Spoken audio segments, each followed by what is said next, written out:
Whether you're leading for the first time, leading through change, or learning to lead all over again, this space is for you. No fluff, no gimmicks, just real talk from those who've led through challenges, adapted under pressure, and thrived in the face of change. Welcome to Command to Corporate, where leadership isn't just taught, it's lived. Let's get to work. All right. Welcome back, everyone, to another episode of Command to Corporate, C2C. I'm one of your hosts, LP, Larry Perry. We got T. Yes, sir. How's it going, T? How's your week been? Happy Friday. Yes, happy Friday. It's going. It's busy but productive, so it's always a plus. Yeah, yours? for sure. Yeah, I would say so. I mean, I got some things done, working on it on the work front, made some progress there, building some new systems, automations. So those are coming together. So, I'm happy about that. I love it when those things come together. They take time, but when it starts clicking and working, it's like finally. So yeah, it was good. Nice. Any plans for the weekend? I'm just gonna relax. Yeah, because I know you got a lot of travel upcoming. Yeah. I'm gonna continue working on my tan, man. I'm gonna get close to you one of these days. All right.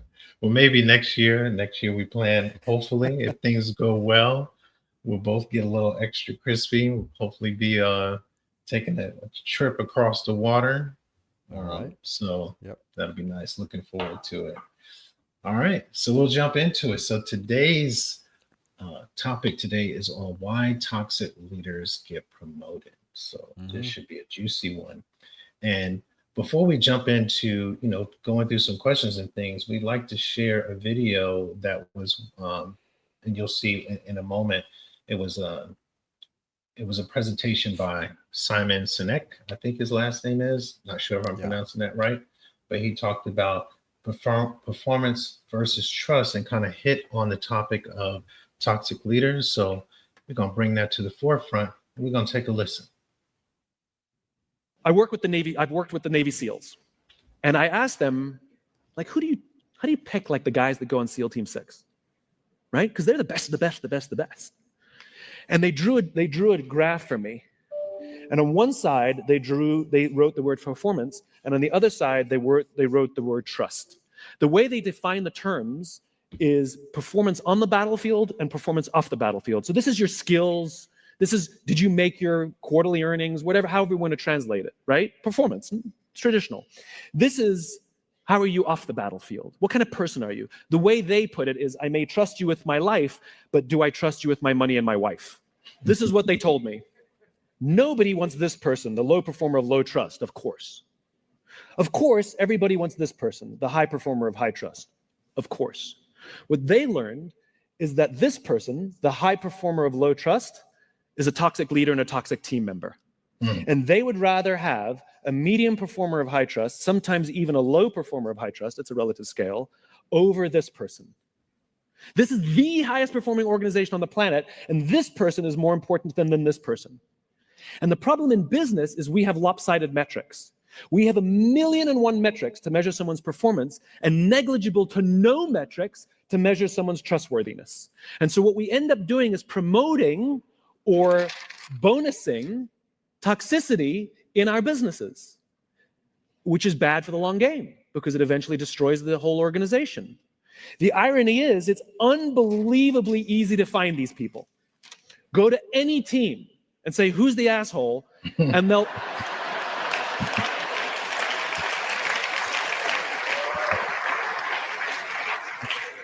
they will all point to the same person. Equally, if you go to any team and say, who do you trust more than anybody else? Who's always got your back? And when the chips are down, they will be there with you. They will also all point to the same person. It's the best gifted natural leader who's creating an environment for everybody else to succeed, and they may not be your most individual highest performer. But that person, you better keep them on your team.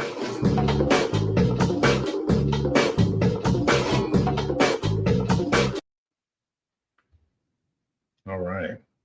That was pretty good. It was good.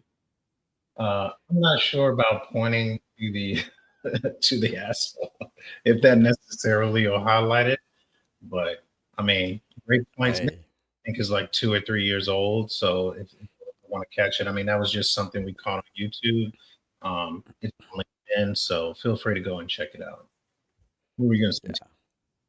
No, I mean, I feel like I'm probably the high trust, low performer person.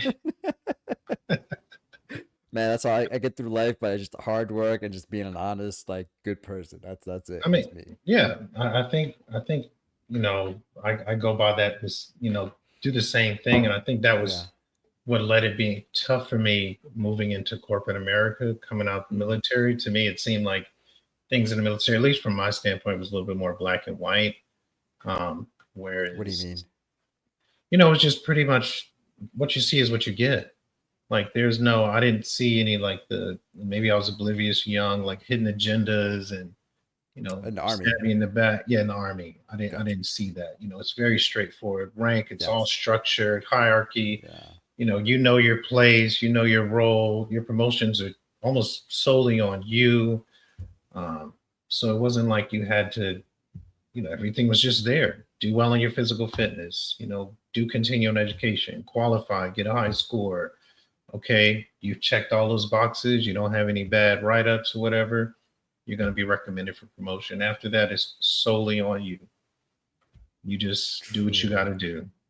But there's always that, one or two people that are like are spotlight rangers, I mean, they're always like, "Oh, look what I've done, boss," or Oh, "Look what I've done to the unit." Like there's always that. Like I feel like those people are like on the fast track for toxic leadership, oh, for That's what I sure. think. And I do think trust goes a long way, though, in the military, because I Hmm. do think, to his point, when people trust you and they know they can count on you, those are the people that are going to next thing get that opportunity to fill in as a squad leader or platoon, whatever it is. You're gonna, because they're like, I Yes. can count on you. I Yes. know that you're, especially just like you say, honest, genuine, hardworking person. Maybe they're showing the natural leadership qualities without Hmm. saying, look at me, no spotlight ranger, just like, hey, how about we do this? I got an idea. Yeah. Okay, great. And if not, okay, keep it moving. No, trust is massive, like especially in the military. I think it's critical because a lot of times like you trust a person not only with, doing a good job, but also with others, you know. So like you trust them to lead people, stateside or in combat. And so there has to be a lot of trust there. And Right. so, like, that's why the commanders, anytime they do something stupid, like, commanders really get hit pretty hard. And sometimes they're like, so say like a company commander does something stupid, gets written up or gets a general officer letter of reprimand or whatever, you Mhm. know, that's a career killer because, essentially your boss will say, well, I can't trust you anymore. I can't Yeah, trust you to make the right decision. I can't trust you with people's lives. And so, yeah, it's trust is massive, and I think it just it doesn't seem as important in corporate America. I think it's a little bit more emphasis on performance, my and opinion. that leads You know, into the question. Simon Sinek argues that toxic leaders often get promoted because of high performance. Do you hmm. agree? Oh, I think so. I mean, but once again, maybe my experience is limited, so I'll just say that up front. But yeah, I think corporate America lives quarter to quarter. You know, you're only as good as the quarter that just passed. How'd you do? That's all people Yeah, care. That's what they want to know. So yeah, I think so. But to his point, performance in corporate America is very easy to measure. It's very quantitative. How did revenue, sales, whatever, profits, those are all easy to measure. the only thing I would argue, though, is when it Mm, comes to a toxic leader, mm, sometimes it's not as easy to identify because you do have all those metrics. yes. That's for the department. Those are people. So the leader isn't owning that solely. So you have Yeah. a strong team or a team that's like, regardless of how bad this leader is, I don't want to look bad. my group doesn't want to look bad. So we're going to deliver because we want the bonus at the end of the year. We don't want to get fired. We don't want to get moved up. So you're going to constantly deliver for your own benefit, but that also puts it where it kind of puts that shadow, or that blocker behind, over the leader, where they're going through, they're taking credit. Look at what my team did. Not and But behind the curtain, the team is struggling. There's arguing, bickering, Oh, absolutely. rating, all it, and that leader may not do a thing about it. Where they're Yeah. just to get the popcorn and watch the drama. They're not saying, this is what I expect in Hmm. the this. I expect everyone, or you're out of here. They're not putting it down like that. Yeah, no, but it goes back to it's easy to measure, but what's not easy to measure is like maybe how the team feels about you, or True. how you are getting to those successes, So Yeah. like I've known a very high performer, but at the cost of cutting corners, lying, and just basically working people to the bone, but lying to his own people, to get stuff done, making promises that he can't fulfill. Like that's Oh, toxic oh, leadership, you know? oh, yeah. And that's what I was going to say. People might have to, when we say toxic, define what toxic means, and depending on the environment. Hmm. Excuse me. And I know that that point, lying, telling people what they want to hear, not sticking to their commitments, Hmm. or as we talked in previous episodes, you express a desire to get promoted, or move into that leader's role if they were to move on, and then they pushed you back because they feel Yeah. threatened. And instead of uplifting you and let's identify the gaps. Here's Yeah. what you need to work on, or hey, you're good. Let's keep, maybe I'll put a word out, whatever the case may be, to support you. So and then moving on to the next one, have you witnessed a toxic leader get promoted? What were the short and long term impacts on the team? Now, for me, I have not, maybe not so much seen people get promoted as much as I've seen people in positions already that I Yeah. don't think had no business being there. And I think, short, long, depending on how long they can stay in the role. I mean, you see it. The team cohesion is not there. Um, Again, not sticking to commitments, not having people's backs. Quick to point to the team members as, and when something doesn't work out, point to them versus having the ownership to say, no, it's on me. Now you can go deal with the team member after that. Being disengaged, not caring about what's going on. As long as people aren't complaining and work's getting done, I'm not engaged with the team. Mm. Yeah. No, I agree. So I have a little bit of a different take. Um, Go ahead. so as a toxic leader comes to a new organization, I think there's something very initially very maybe cool. I mean, it's for lack of better words. This guy's coming in, or gal, whatever. This leader's coming in. He's like, oh, Mm-hmm. we're gonna do this, we're gonna do that, and it's like really being motivated and saying all the right things.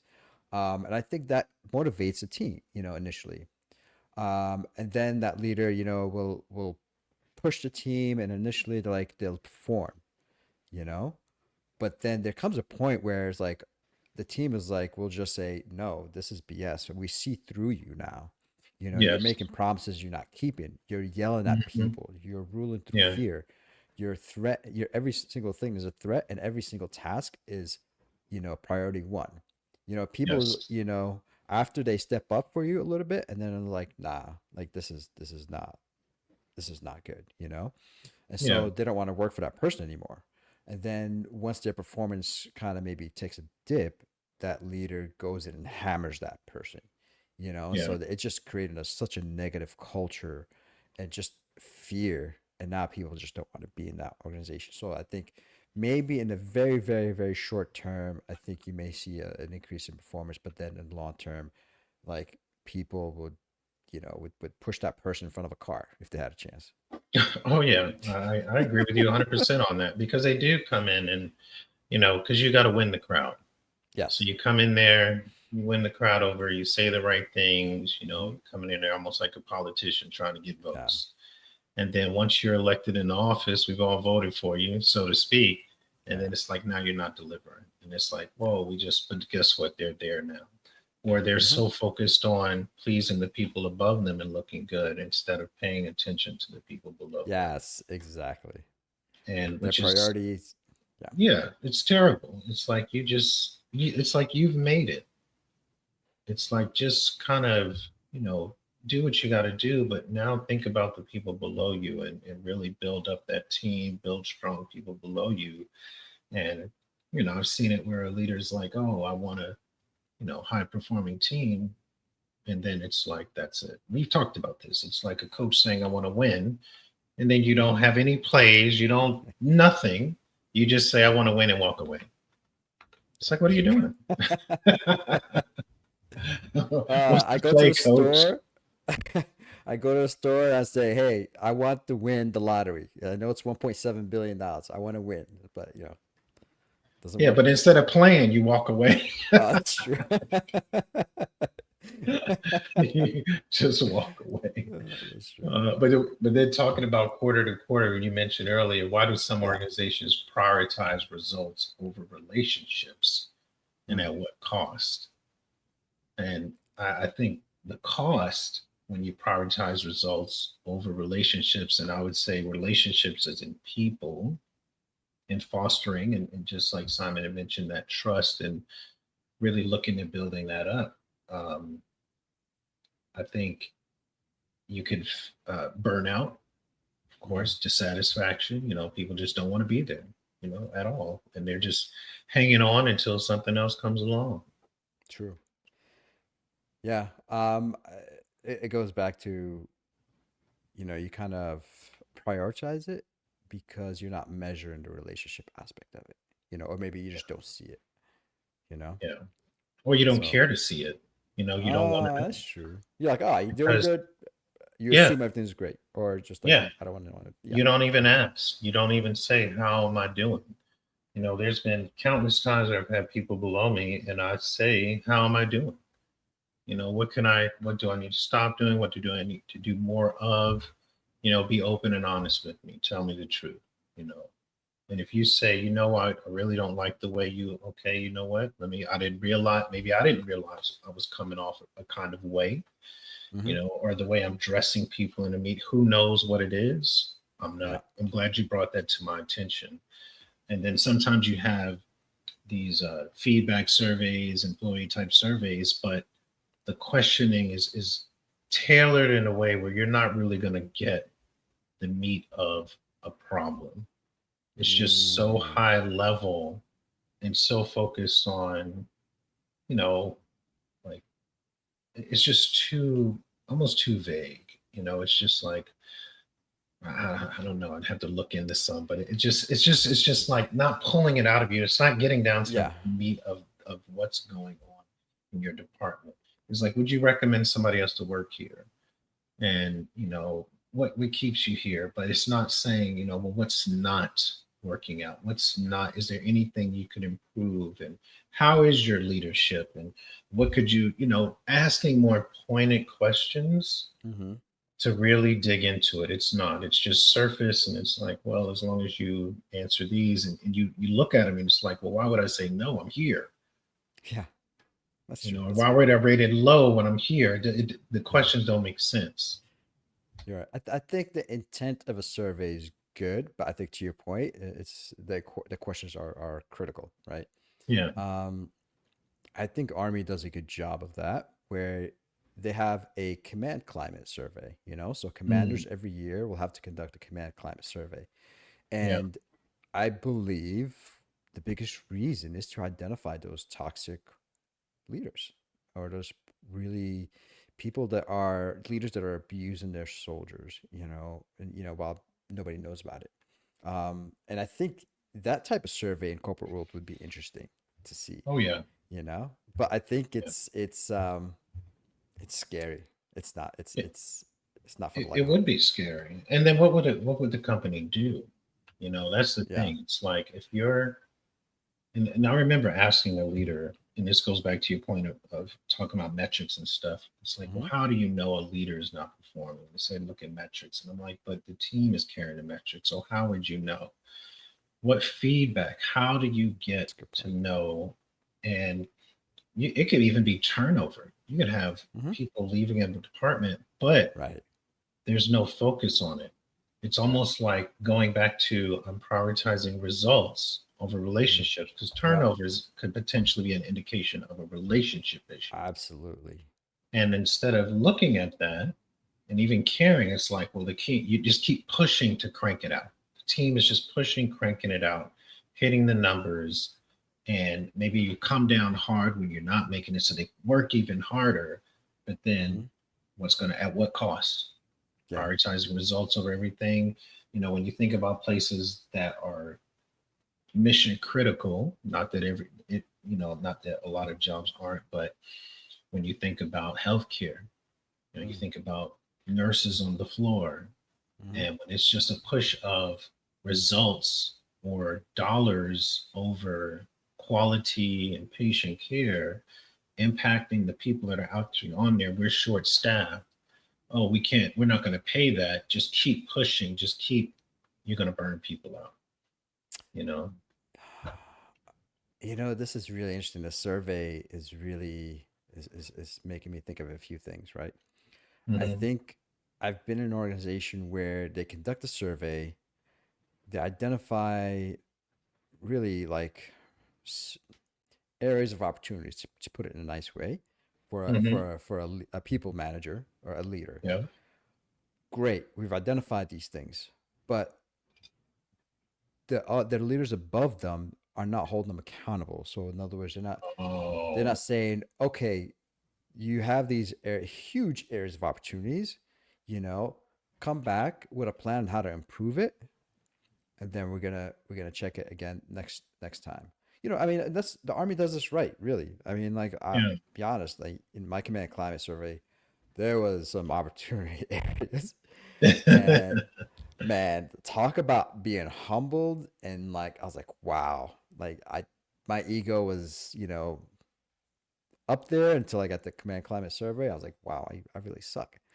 But Damn. my commander said, hey, you know, develop a plan and how you can improve it and just come back and brief me on it. So there's accountability. So it's not just That's like, good. oh, it's we've identified these areas, but nobody's holding the leader accountable to fix it. You know, um, so I think that's one way it could be done as far as surveys. There was another survey question, but I forgot. Anyway.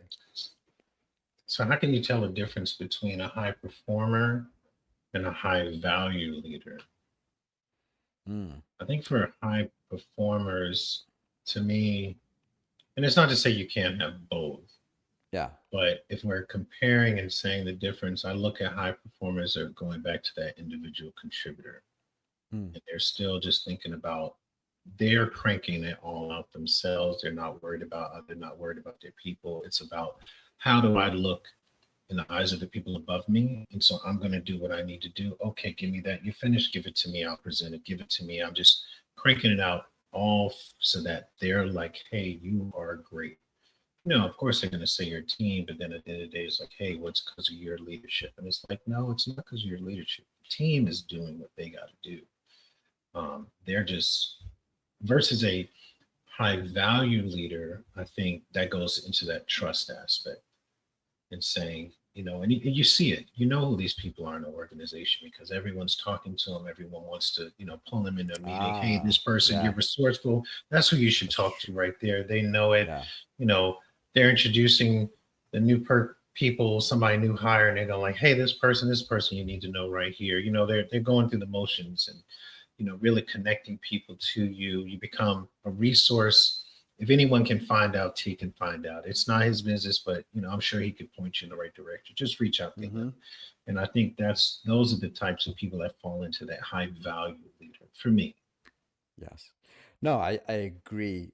The only thing I'd like to add to that is that you know, sometimes there comes a point where you're very high wherever you are in position, Mm-hmm. and you lose touch of reality a little bit, you know? Mm. Like because you're only talking to other very senior people in the organization.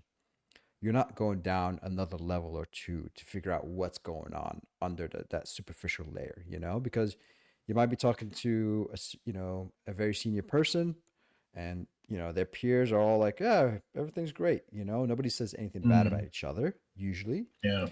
But if you dig down one more level, is that's when you find, oh, this person is either a happy meal or a home cooked meal. That's what Yeah. I say that because it's like they're both doing the same thing. It's like, oh, I'm hungry. Am I gonna go get something like fast food and bad for you, like a happy meal, or am I gonna get like a very high value, healthy home cooked meal? You know, Mm. and Gotta it remember takes that. You a happy meal or a home cooked meal? yeah, but it just takes talking to more people. I think that's what it is. All right. So, what's the responsibility of senior leadership in addressing or preventing toxic leadership behaviors? And when I think about that, it's like, for one, pulling in what you said, the accountability. I Hmm. think they have to really stay connected. And when you talked about surveys, I heard of one survey where it's like a level down review of the leader. So if you and I are at the top, I'm gonna skip you and Yeah, I'm gonna interview your people to say what do they, and this may be similar to what you were talking about with the that survey in command the climate survey. military, yeah, Yeah. command climate, where, and I think it's very beneficial, and it's like, and ask the people to rate all of the leaders and say, Hmm. and how would they rank them, and Yeah. get that honest to God feedback. Because if you turn around and you do this quarterly and it keeps coming up with negative feedback, this is what's going on. To me, as a leader, you then need to say, I need to go meet these people. I need to pull them into a room and understand what is going on. And then I would take that feedback and go back to the leader and say, okay, here's what I'm hearing. Now they could say, oh, that's not true. That's not true. And I'm like, okay, so for quarter after quarter, they're all saying the same thing. Quarter after quarter, you tell them they're just lying. So now this goes back to relationships. So that means you haven't established a good relationship with your people if they can just turn around and lie on you quarter after quarter. Is that what you're saying? How much time are you spending with them? Like, why would they do this unless relationships have been made? Now we could easily disagree, but they could still respect and trust you and say you True. are still a good leader. They don't have to agree to say that you're still an awesome person. So, Right. and I wonder why. I mean, I've heard some organizations use it, some don't. But to me, it's baffling when senior people know problems, know, and it's two part. It could be twofold, I guess, on them, where they don't have the accountability, so Hmm. they're not holding people's feet to the fire, and at the same Yep. time, what this is just part of a behavior that is going on, and you don't do anything about it. It's like, what are you waiting for? Are you waiting for that smoking gun to say, okay, now? Because sometimes you're just going to have to just make a decision. Like, you know what? Who can step up and cover down until we figure this out? But I know I'm not going to go a day more with this person here. You got to Hmm. go.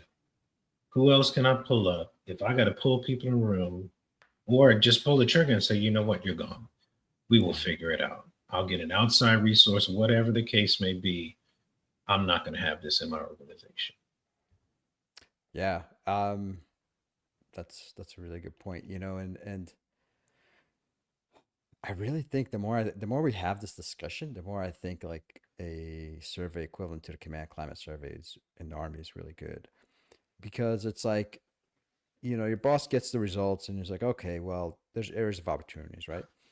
But if it's really bad, and like there have been situations where I've had commanders, I've had like horrendous command Mm-hmm. climate survey, So either I had a choice, either I bring in an outside person to come in and talk to their team, or I go personally talk to their team. So then I would, you'd separate the group Hmm. into basically individual contributors and people managers, and you have, what we call a sentence session.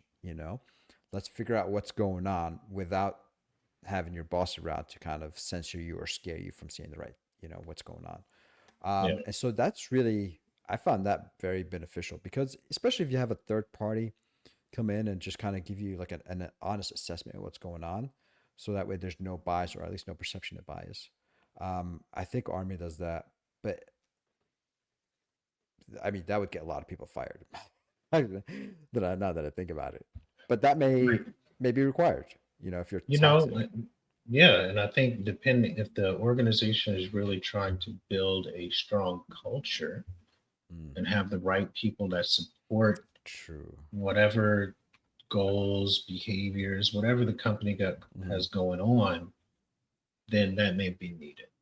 Because when you think about the long-term impact of having, quote unquote, toxic people in an organization or people that's just not a good fit, they're just not, they're not exemplifying the organization as you really, really want them to. And it's not about liking posts on LinkedIn and putting comments there and delivering as an individual, but what are you as a leader doing for your team to promote them and uplift them and things like Hmm. that? And not being, it's just, and not having favorites, Mm. favoritism, and just like because we talk and you come in here and you ask me about my weekend every week, I need to treat you differently and hold you to a higher standard. Or even if other people like you, it's like that's great, but there's other people that, almost like you're highlighting and promoting people that are in the limelight.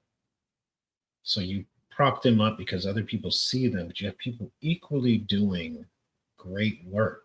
Because no one sees them, you don't fight for them. True. So it's like, let me give the top scores to the ones that everyone sees. And then, well, no one saw you. No one knows what you're doing.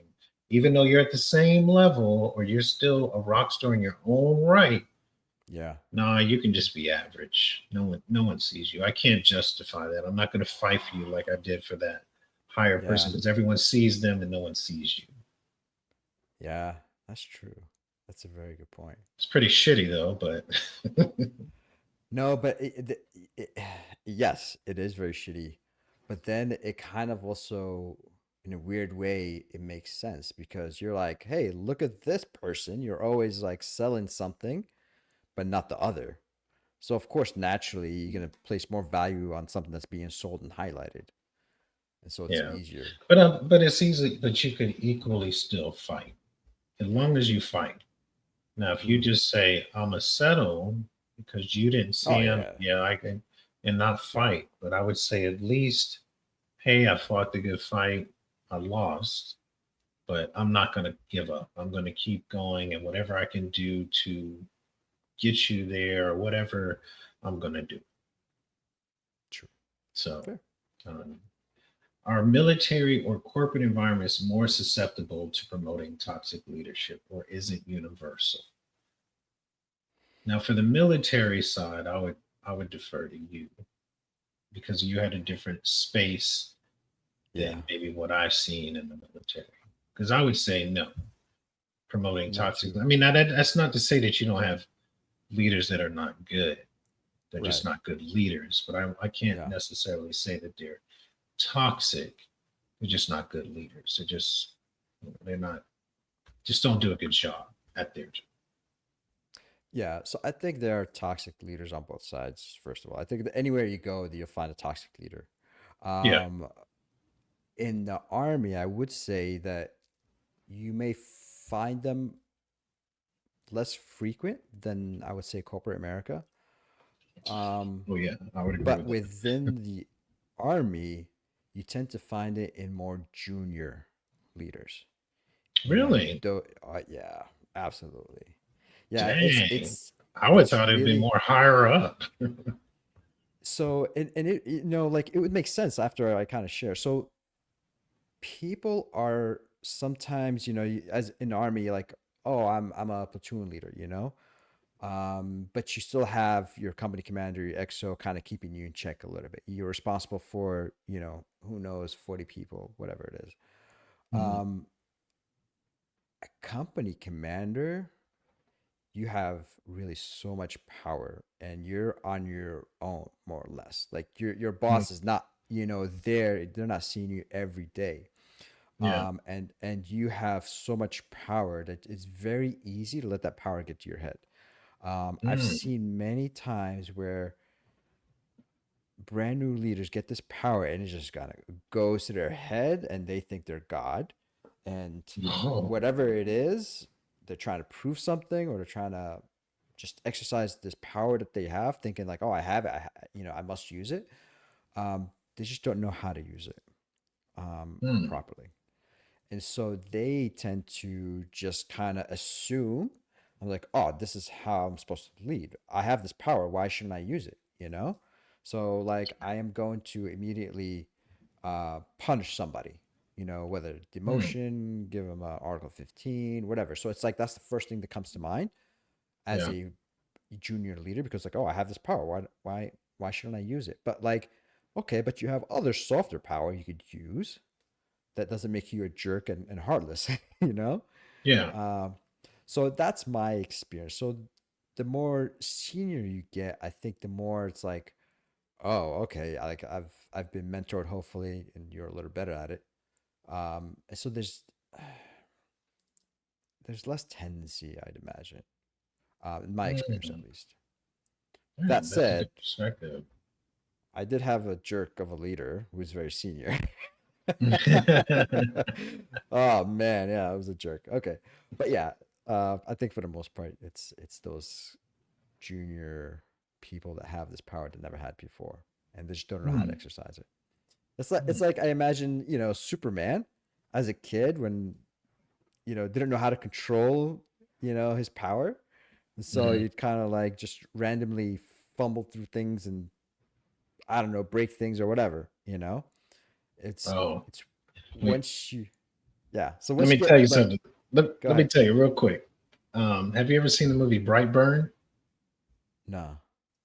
You should watch that movie. It's Bright almost burn. like Brightburn. Uh-huh. And people may chime in if you've seen it, but it's almost like what if Superman crashed here and was actually evil? And as a Oh. kid, started to display that, and Mm. that ship that he crashed in has a message that says basically take over the world. And instead of being like, I'm here to serve, no, I'm here to wreck shop. You should check it out. It's exactly Bright what you're saying. burn. Yeah. What if Superman as a kid and then you go watch Brightburn? All right. I'm Put really it curious about it. put it on the list. Yeah. All right. I could definitely see what you're saying though. I guess for me I didn't, I saw poor leaders, but I can't say that I really noticed toxic leaders as much as I did in the civilian sector. It's just, Mm. I can't think of an organization that I had not been in to date where it's like there's something toxic somewhere. And having witnessed it and, the recipient of it, it's just, it's there. And it's I a mean, shame though that's for when sure. you have people like when you think about maybe a heavily labor force or manufacturing environment where Mm-hmm. you have plenty of employees that may be unhappy, but Mm-hmm. they've been there so long, they're making good money. It's like you'll complain every day, but you're not going to go anywhere. And Yeah. guess what? The leadership also knows you're not going anywhere, Yeah. True. and that's That that's is the, that's so a tough. true. Yeah, and they know that you're not going to leave in droves, but you're going Yeah. to stay there. Yeah. So the ball is pretty much in their court. Yeah. Oh, I've worked with people like that. They hated the work. Just hated it. But you know, they got bills now. And if they jump ship, Yeah. no other organization is gonna pay them as much. And No, so they can't no, afford to jump ship. So they're stuck. exactly. Yep. Yep. And they're not going to miss out on that overtime and Mm. all of that stuff. Because if you go somewhere, automatic pay cut, Mm-hmm. no overtime is guaranteed, not like Mm-hmm. what you're in now. And so it's like, well, we know this. So Yeah, yes, you can say it's very true. whatever, and but you're going to be there. So we're going to keep doing what we want to do. God, that's so true. Oh my God, Yeah. seen it. And it sucks. So, and I think we covered this one. How can organizations measure leadership effectiveness beyond just KPIs and revenue? And you gave the example of the what is it, the command climate survey? Yeah, it's just a survey, but like I think one, I think leaders have to go talk to people, you know. Yes. I think that's really the number one most important thing is get to know what's going on the ground, as they say, Yeah. and talk to people and see like, hey, how's it going? How's your boss? Casually. And I think surveys are always good, even though people hate them. Fine, but they're Mhm. worthless if you're not gonna hold people accountable to them. I think that's the Yeah. second thing, and I think that should be part of your performance measurement. You know, Yeah. like I think Yeah. it's fair. I'm gonna do a survey on. I'm gonna go down to your team, conduct a survey, and that's gonna be part of your performance review. Period. I think so. Yeah, and that maybe skip level review as well. But I think it Sure. is, you bring up a good point. And I think about like really senior leaders like CEOs or Mm, maybe senior vice presidents or C-suite people. It's like some organizations get so big and they're at this high level, and you think, you go from hundreds of people to thousands of people, and hopefully the layers, but I guess it's just communicating down to say what your expectations are, really sticking to the expectations, having the accountability, and maybe at some point kind of rotating around. Like if you're a CEO of a high place and you have divisions, mm, regions, whatever it is, and you spend time and you go and say, I want to, a group of people, I want to hear, I want to look at a survey, I want to go talk to these yes. people. And it's tough. I understand that for those high level people, you're flying here, you might be in DC and you're going to different speaking engagements, but at the end of the day, what kind of company do you want to have? What do you want the That's culture to true. be? How do you want the people to feel about working there? Hmm. And do you want to, you know, quote unquote, have a relationship with your organization? Or is it just about results? It's like, how can we bridge the two? And it's tough, I get it, but it's like, make the time. Just, Yeah. spend a little bit of time, block, if it's twice a year and you got to do it over a course of years. But to me, it's like, fit some time in, really get down there, talk to the people. Maybe it's impromptu, maybe whatever you want to do. Pull some people, hey, walk around. I need these people to come into this conference room now on the spot. Don't even know what we're doing. All Yeah. right, here's what we're doing. Let me talk to you. What's going on? Tell me the truth. And then it stays in this room. It's just between you and me, But then even with that, that goes back to a trust.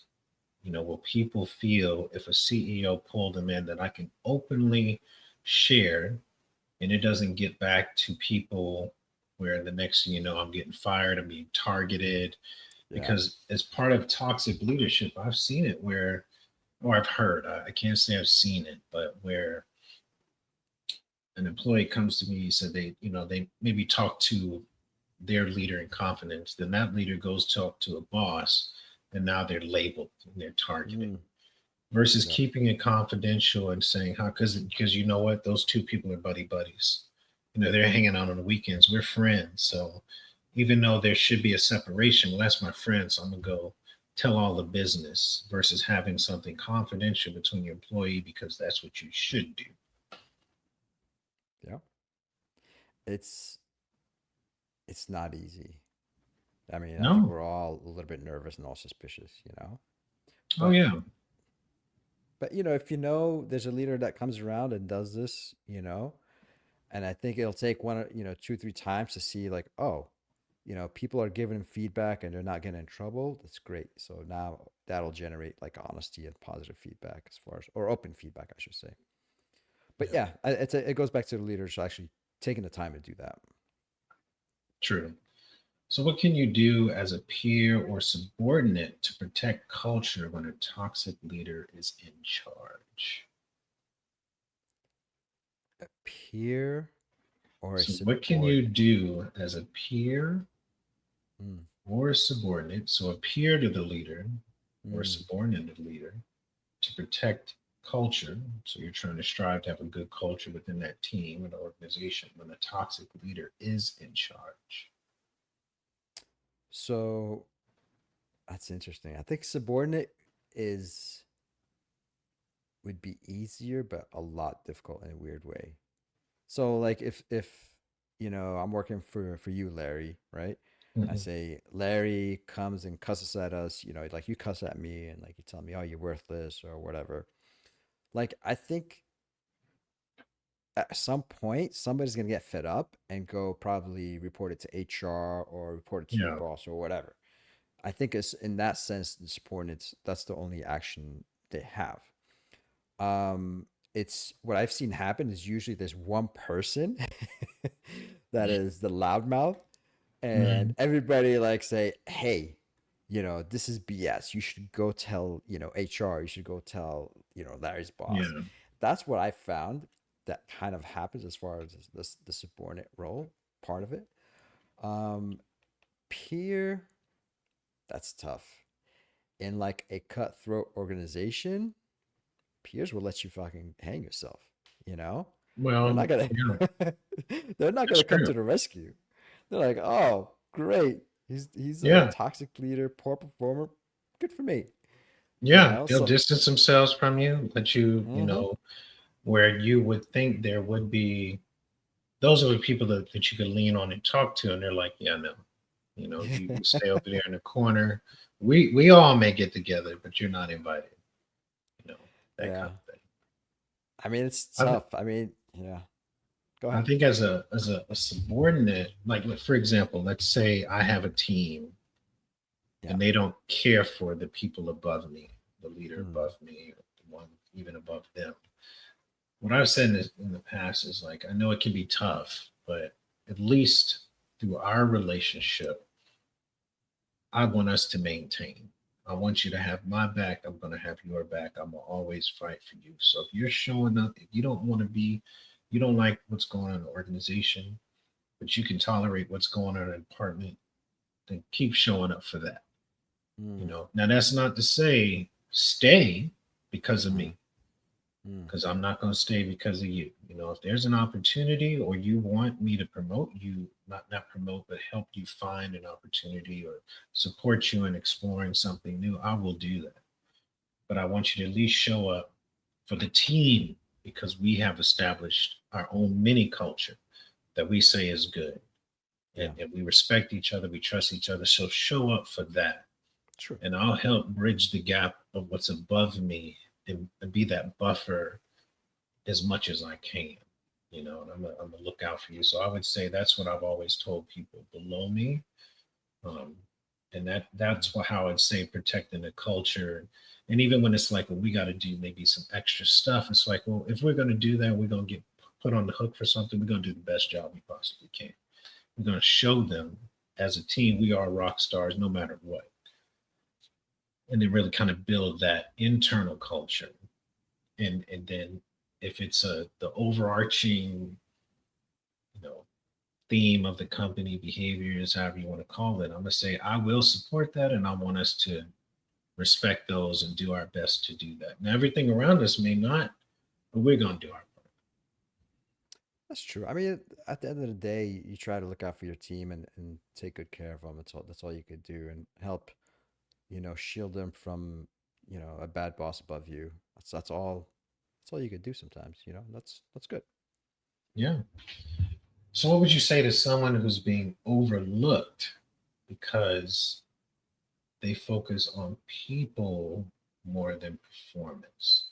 What would you say to someone who's being overlooked because they focus on people more than performance?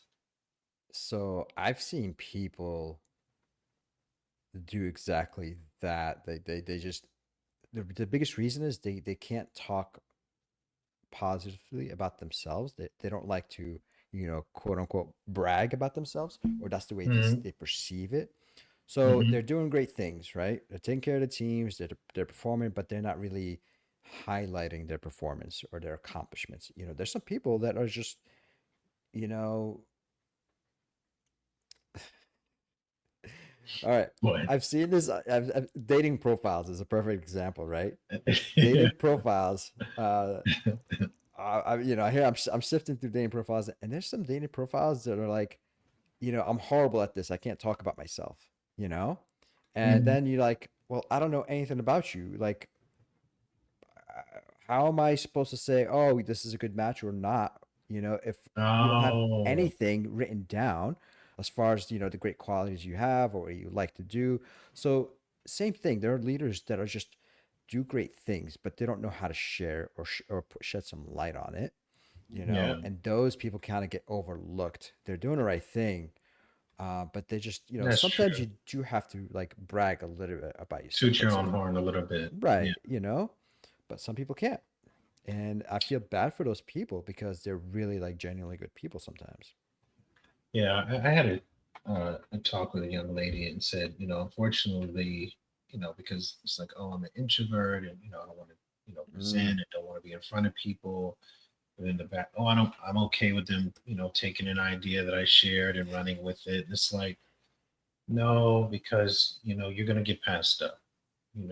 And if even if people are okay with doing that and not saying, hey, well, so and so actually gave me that idea, and giving those props back to you, and propping you up a little bit, but that's those are not good people if they're willing yeah, to just take it and run with it and not even do that. But it's like you may have to just step out of your comfort zone. I mean, that's the only choice. You have to. yeah, You have to step out there. You have to say something.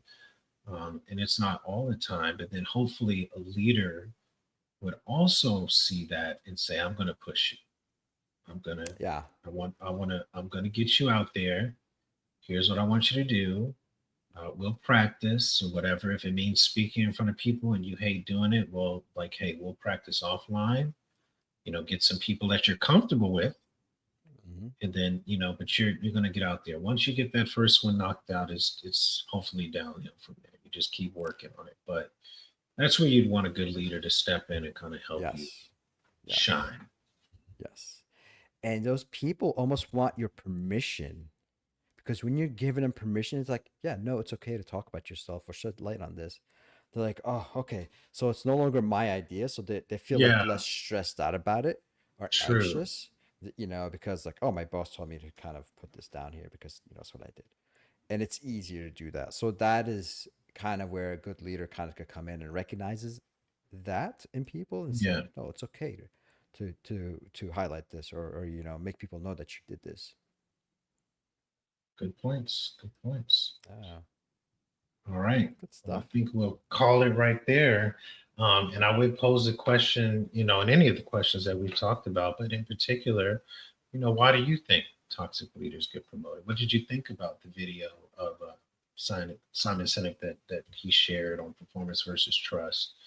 We've talked previously on this podcast about trust and how Hmm. vital it is to leadership and to teams and everything. But what do you think? Definitely want to hear your feedback. All the One other listeners out thing, there, and share it. What were you gonna say, and T? give us your example of the Happy Meal versus the home cooked meal leaders. That's what I want to see. Oh Yeah, yeah, what's the Happy Meal? yeah, and just I wish they had a happy meal emoji, but and maybe they do. Drop a first name or last name and put happy meal, home cooked meal. Maybe you might even give somebody a soul food. Hey, and maybe there's home cooked meal people need a shout out. Give them a shout out. It's okay. Yeah, Recognize them. yeah. Give them, yeah. Say, hey, you were my home cooked meal. You Yeah, did it for me. And then the delivered ones good that were value. happy meals, I don't know what you're gonna say to them. But I think everything at the end of the day, for everybody, you learn from everything. So for Yeah. those that are wanting to move up and become good leaders themselves, you know, you learn from your exposure. So you'll learn what's right and wrong, what's good and bad as you define it. And hopefully you will not be a toxic leader, but will be a rock star. You'll make mistakes along the way, but we all do. Yeah. All right. We appreciate everyone for tuning in, and we will catch you next time. Take it easy, Awesome. team. Thank you, Larry. Appreciate it.